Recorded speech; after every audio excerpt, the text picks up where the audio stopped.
Welcome to A Course in Miracles Workbook for Students, Lesson 96. Salvation comes from my one self. Although you are one self, you experience yourself as two, as both good and evil, loving and hating, mind and body. This sense of being split into opposites induces feelings of acute and constant conflict and leads to frantic attempts to reconcile the contradictory aspects of this self perception. You have sought many such solutions, and none of them has worked. The opposites you see in you will never be compatible, but one exists.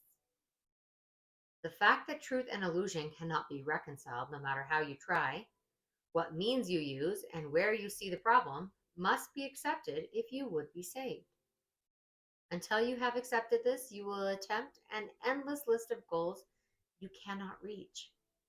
A senseless series of expenditures of time and effort, hopefulness and doubt, each one as futile as the one before, and failing as the next one surely will.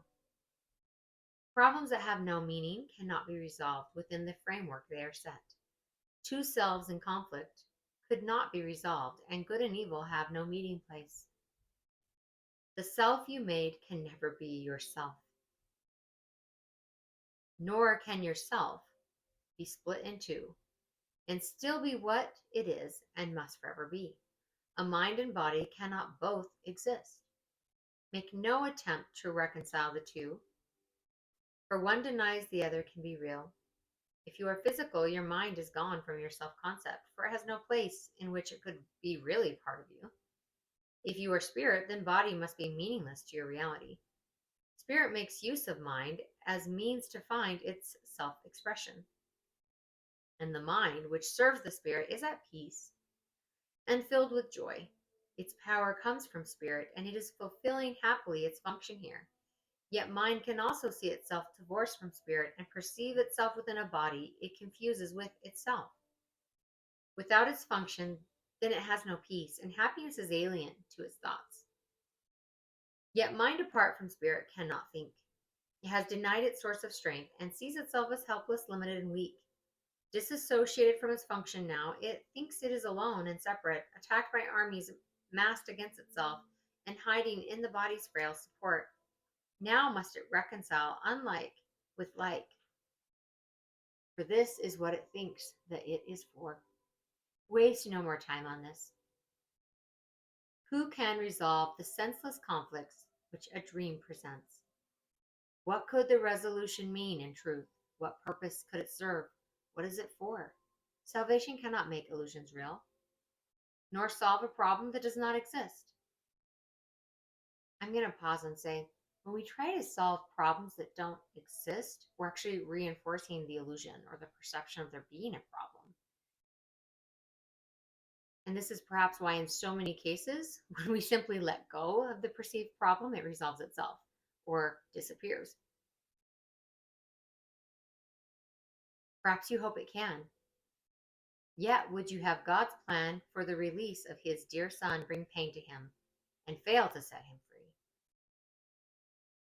Yourself retains its thoughts, and they remain within your mind and in the mind of God. The Holy Spirit holds salvation in your mind and offers it the way to peace.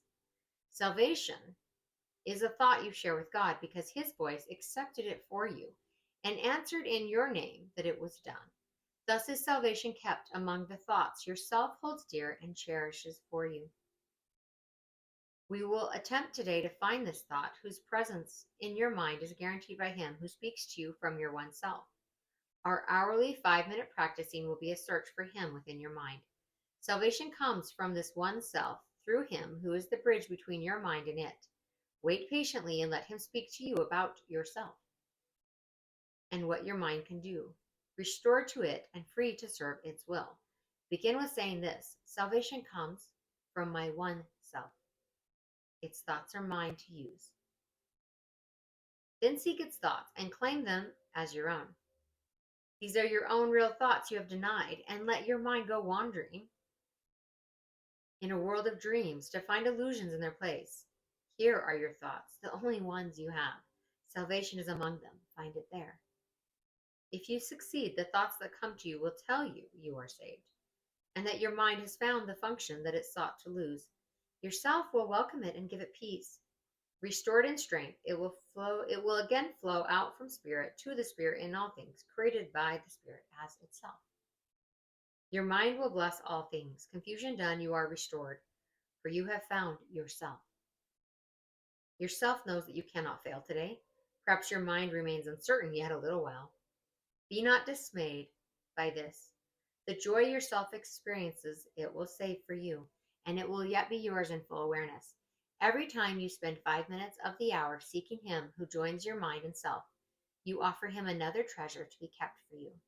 Each time today you tell your frantic mind salvation comes from your one self, you lay another treasure in your growing store, and all of it is given everyone who asks for it and will accept the gift. Think then, how much is given unto you to give this day that it be given you.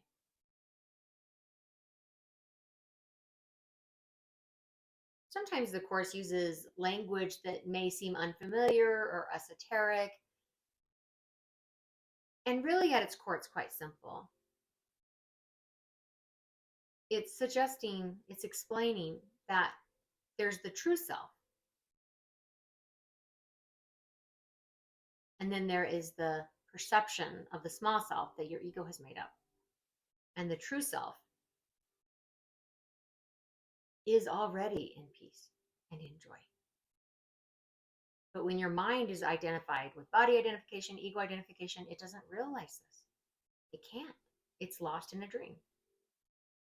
And A Course in Miracles helps us return to the true self, where we are already whole and complete. We are already at peace.